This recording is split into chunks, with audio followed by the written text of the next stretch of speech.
5 વર્ષની સેવા કરી પછી પપ્પાને 3 વર્ષ મેં સેવા કરી એ પણ ખાતા કહી શકો તમારે 10 વર્ષની સેવામાં છે લગ્ન તમારું કે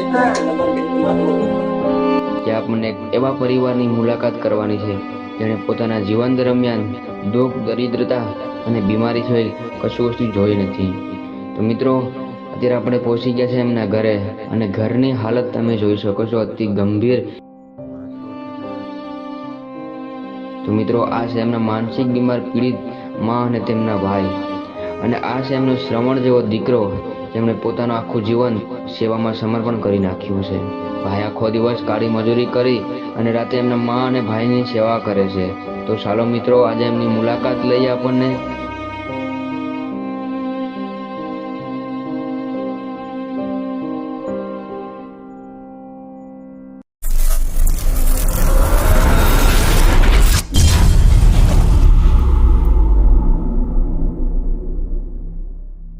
મિત્રો, અત્યારે વરસાદનું વાતાવરણ ફૂલ થઈ ગયું છે અને અત્યારે આપણે નીકળ્યા છીએ ઉના તાલુકાના ઓલવણ ગામે. જે 3 પરિવારને આપણને બે પરિવારને જે આપણને 3 મહિનાથી જવાબદારી લીધી છે. છેલ્લી વખત આપણે 3 મહિનાનું રાશન આપીને આવ્યા હતા. તો આજે ફરીથી એમને મળવા માટે જવું છે અને અત્યારે વાગી ગયા છે 12, 1:30 જેવું. મોડું એટલા માટે ખાસ થયું છે મિત્રો કે થોડુંક એવું ઓપીડી હતી દર્દી, અને હમણાં તો શું હોય કે સેવાના કેમ્પના કારણે આપણે ક્લિનિકે બહુ ઓછો ટાઈમ આપી શકીએ છીએ, કારણ કે ત્યાં કેમ્પની અંદર સેવા આપવા માટે હું જાઉં છું એટલા માટે. અને અત્યારે આપણે નીકળીએ છીએ ઉના જવા માટે. ઉના તાલુકાનું ઓલવણ ગામ છે.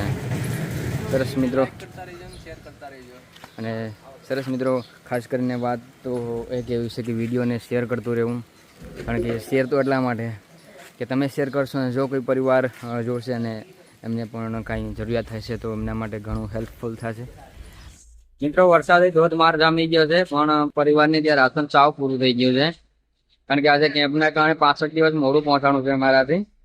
તો સરસ મિત્રો, થોડો કંઈ પ્રોબ્લેમ થશે બાબા, અમે નીકળીએ. જય માતાજી.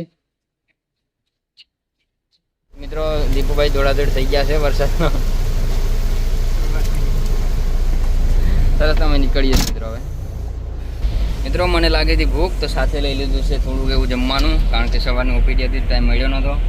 અને આ લોકો જોશે ને હું ખાઈશ એકલો, કારણ કે એ લોકો કદાચ થોડું હું નાખીને આવ્યો હોય તો ખબર નહીં મને, લગભગ તો ખાધું નથી. પોલો જવાબ મળ્યો હતો એટલે હું એકલો ખાઈ લઉં. હવે છોકરાઓને લાગી ગઈ છે ભૂખ અને દોડીને ભાઈ ગયા છે ખમણ લેવા માટે. પછી ખમણ લેશે દુકાનેથી.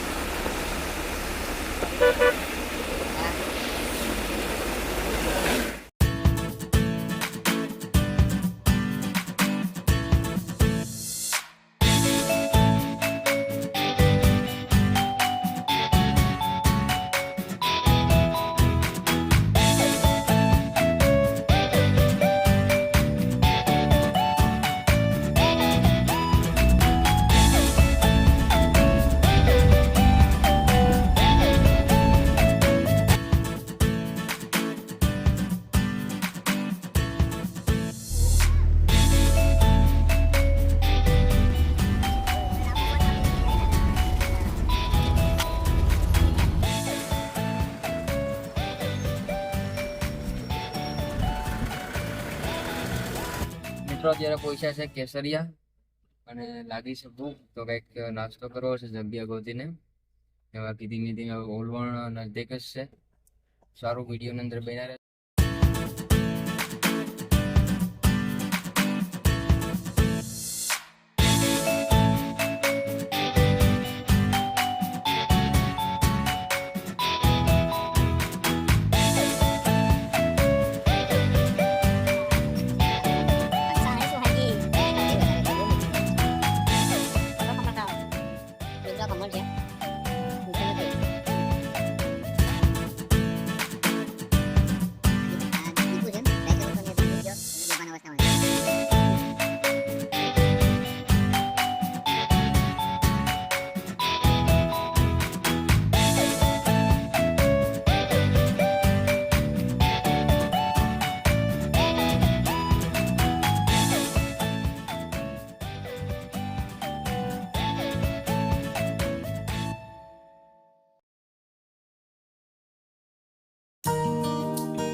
મિત્રો અત્યારે અમે છે ઉના તાલુકાના વલણ ગામે પહોંચવા આવ્યા છે અને રસ્તામાં ભૂખ લાગી નાસ્તો કર્યો અને સામે દેખાણા મંદિરની સામે ભાઈ તો એની પાસે નાસ્તો લઈને નાસ્તો કરીએ છીએ. આલો બધો નાસ્તો કરવા અને બેઠી બેઠી મને દુખાવે છે થઈ ગયો તો ભાઈ રિપેર કરી દીધો મને.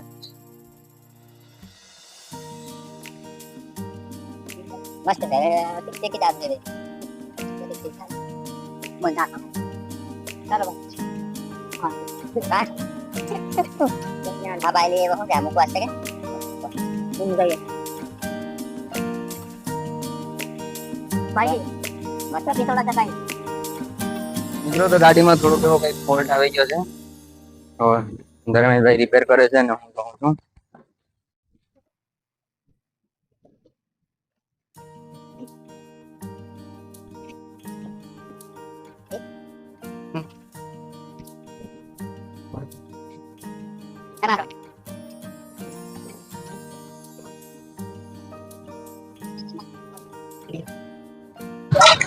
મિત્રો ગાડી અત્યારે ઉતરી ગઈ છે અને અમે પાછા ઉતરી જાય છે.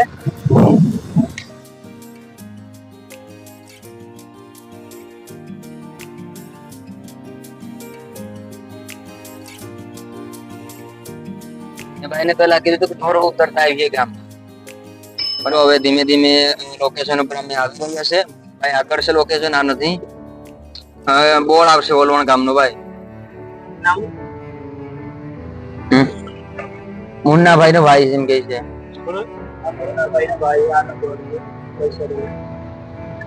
દરજી સમાજ માંથી છે.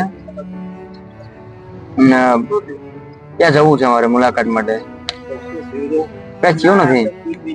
રાશન ને એવું તો આપડે આપીએ ને એટલે અમને ત્યાં જવું છે. અચ્છા ચાલો હું ગાડી લઈને મૂકી દઉં.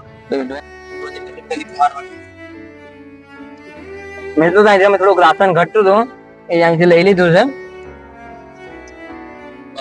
હવે અમે જાય છે સીધા ઘરે. એક ભાઈ અમને મૂકવા આવે છે એટલે અમે જઈએ છીએ. ઘરની અંદર બેઠા રહેજો.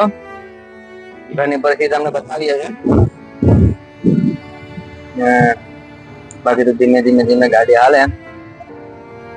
વિડીયોને લાઈક કરો, શેર કરો અને ફોલો કરો, સબસ્ક્રાઇબ કરો તો આગળ લગીન બન્યા રહેજો.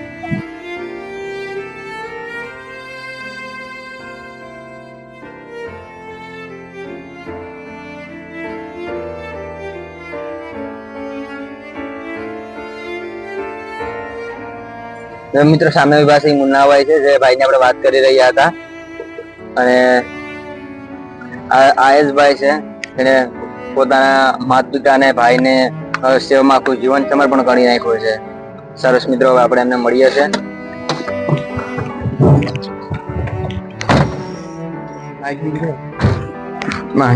મિત્રો તો ફાઇનલી પહોંચી ગયા છે આપણે ઉના તાલુકાના ઓલવણ ગામે અને મુન્નાભાઈ નીચે ચાલો તો બધા મળીએ આપણને.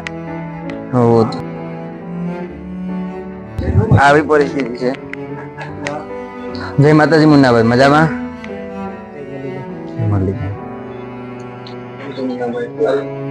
દાદા જય માતાજી. દાદા ઉઠા લાગે છે.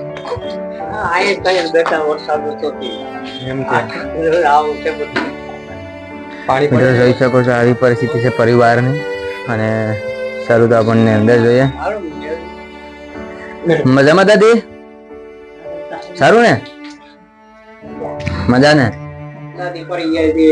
કેમ કરતા પડી ગયા હતા? એ સાલા એકલા ગયા બાથરૂમ માટે. હું રસોઈ બનાવું છું. મકર મકરમાં એ યાદ યાદ ઓર તો બધું તૂટી ગયું. પછી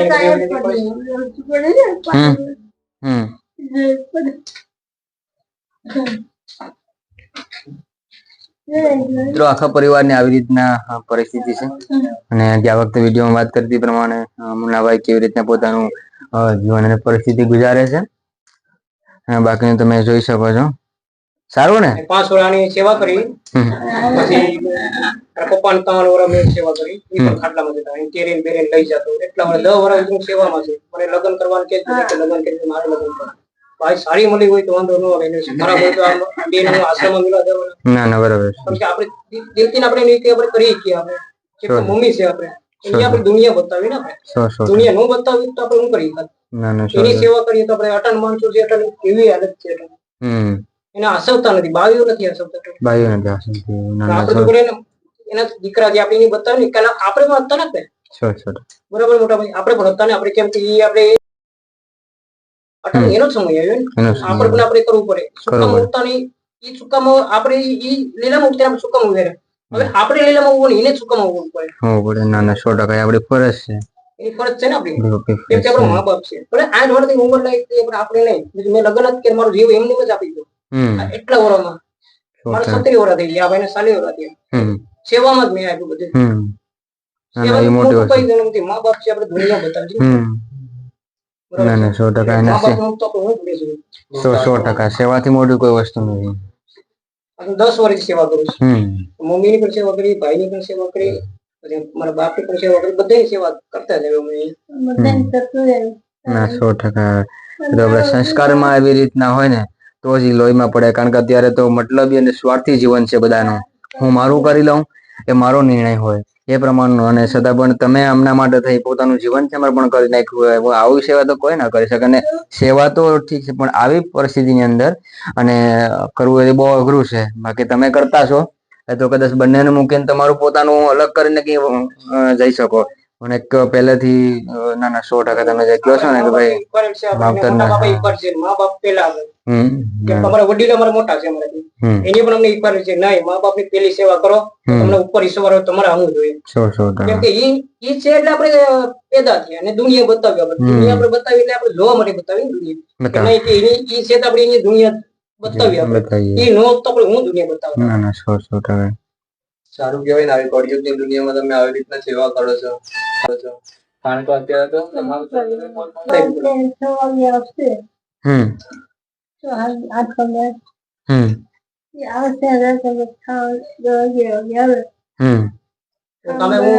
વેલો પોકર વેલો નીકળી જાવ પોકર મોરો 6 વાગે આવીને રસોઈ બધી વરસાદ હોય રસોઈ બધું બનાવી માંગી તમે જમવાનું આપી દેવાનું પેલા એ પણ જમવાનું બનાવી પછી મારે ખાવાનું ક્યાં હું એ લોકો આ તો હોય હું ન હોય ને મોરો થયું હોય મારા કામ સીઝનમાં હોય કામ મોરું થયું હોય એ લોકો પણ આપી દે કે મારા દીકરા ખાઈ લે યાર પોતાનું આવીને બનાવીને ખાઈ લે તો બે વધારે હોય તો એ લોકો પણ આપી દે અમને પોતાની લક્ઝરી લાઈફ જીવવા માટે મા બાપને આશ્રમમાં મૂક્યા હોય છે તમે આવી પરિસ્થિતિમાં પણ મા બાપની સેવા કરો છો બહુ સારું કહેવાય આપણે ઈશ્વર ઉપર વાળો છે ને એની દયાથી આપણે જોઈએ સોમાં હોય વરસાદ ગમે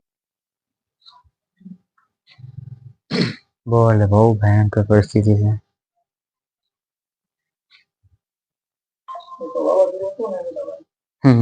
સાયકલ મળે આલીને જવાનું આલીને આવવાનું કોક નો મજૂરી એમાં પણ કઈને આમ ભરવું પડે એ સહન કરવું પડે કુદરત કે ભાઈ તું તારે જેમ કરવું કે આપણે તો આપણે કરીએ છીએ આપણે જ્યાંથી તો પાણી આવતું આથી પાણી આવે ઉપર પાણી આવે વધારે પાણી એવું હોય ને ઓરા કોઈ ટાઈમમાંથી ભૂલી જાય મિત્રો તો આવી પરિસ્થિતિ છે પરિવારની અને જોઈ શકો છો દિલીપભાઈ બતાવો ત્યાંથી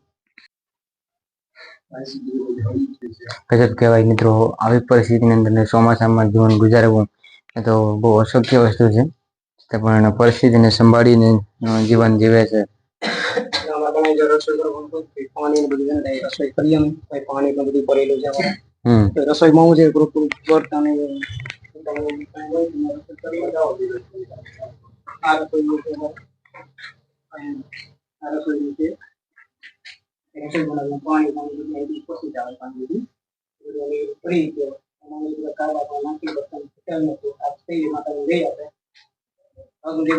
પગે લાગીને કરી અમે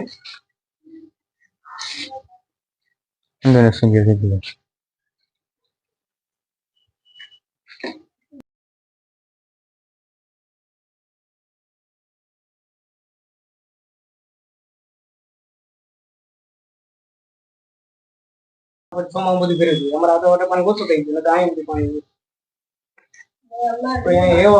માતા કઈ વસ્તુ કઈ કેવું નથી જનાવર બનાવતા માતા ગયા છે કેવું નથી આપણે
મિત્રો વિડીયોના માધ્યમથી પરિવારની પરિસ્થિતિ અને પરિવારનો માહોલ તમે જોઈ લીધો છે.